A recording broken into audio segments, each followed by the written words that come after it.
ஆஞ்சநேய சுவாமி அவருடைய புத்தியை பற்றியும் பலத்தை பற்றியும் ஜாம்பவான் ஞாபகப்படுத்துகிறார். அடக்கமா தனக்கு ஒன்றுமே தெரியாதா போலே ஹனுமான் மூலையாக ஒரு இடத்துல உட்காண்டிருக்கார்.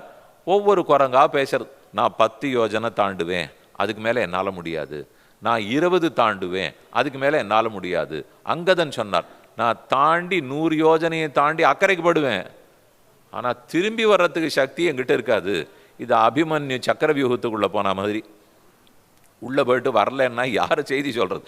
இங்கேருந்து அங்கே போய் சீதையை பார்த்து விட்டு திரும்பியே வர முடியாது படுத்தினால் இல்லை என்னால் முடியாதுன்னு அங்கதுன்னு சொல்லிட்டார். ஜாம்பவான் சொன்னார், உலகத்தை பெருமாள் திருவிக்கிரமனாக தாவி அளந்தாரா, அப்போ நான் என் இடுப்பில் பெரிய பறைங்கிற வாத்தியத்தை கட்டிண்டு 21 முறை இந்த உலகத்தை சுற்றி வந்திருக்கேன். 21 தர லோகத்தை சுற்றி வந்து பகவானால் உலகம் ஜெயிக்கப்பட்டதுன்னு பறை அறிவித்தாராம். சரி, அப்போ பண்ணீர், இப்போ தாண்ட போறீரானால் அதெல்லாம் 1921 சுவாமி. இப்போவா? இது சொன்னது ஜாம்பவான் இல்லை, இது சொன்னது நான். 21 பற்றி ஜாம்பவான் எதுக்கு சொல்ல போகிறார்? அவர் சொன்னது திரேதாயுகத்தில் கிருத்தயுகத்தில் நடத்தினேங்கிறத திரேதாயுகத்தில் சொன்னார். இதை போல் நம்மக்கிட்ட வயசானவா பேசியிருக்கச்சே சொல்லுவா, நான் என்னுடைய சின்ன வயசில் என்னெல்லாம் பண்ணியிருக்கேன், இந்த வயசுக்கு நான் எவ்வளோ பண்ணியிருக்கேன்னு தெரியுமான்னு வா. சரி சரி, இப்போ என்ன பண்ணுறீன்னு சொல்லுவோம். இப்போ ஒன்றும் முடியாது. ஜாம்பவானும் முடியாதுன்னு விட்டார், அங்கதனும் முடியாதுன்னு விட்டான். ஆனால் யாரால் முடியுமோ அவர் என்னமோ சொணக்கமாக மூலையாக உட்கார்ந்தார். அப்போ தான் ஜாம்பவான் ஹனுமானிடத்தில் வந்து உம்மை பழைய கதை என்னான்னு சொல்கிறேன், ரிஷிகளுடைய சாபத்தினால தான் உமக்கு உம்மை பெருமை தெரியாமல் இருக்கிறீர். என்ன பலம், என்ன வீரியம், எவ்வளவு தேஜஸ், என்ன புத்தி சாமர்த்தியம் உமக்கு இருக்குது தெரியுமா?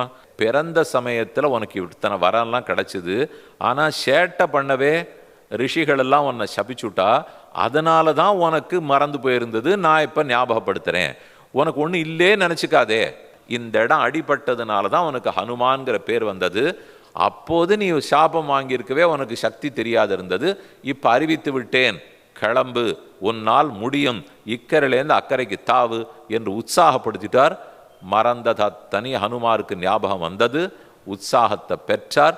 அடுத்த நிமிஷம் மனமும் புத்தியும் லங்கைக்கே போய்விட்டது.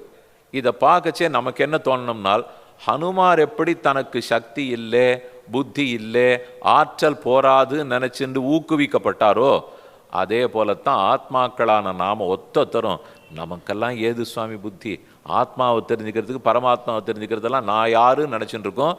ஜாம்பவான் ஆட்டம் தான் நமக்கு நம்ம ஆச்சாரியன் வந்து சொல்லித்தரார். ஆச்சாரியனே நமக்கு வந்து என்ன உபதேசம் பண்ண போறார்? நீ ஆத்மா, ரொம்ப ஞானி, பிரம்மத்துக்கு நிகரான ஞானம் படைத்தவர், புரிந்துகொள். அதைத்தான் ஜாம்பவான் ஹனுமாருக்கு எடுத்து சொல்லிட்டு இருக்கார்.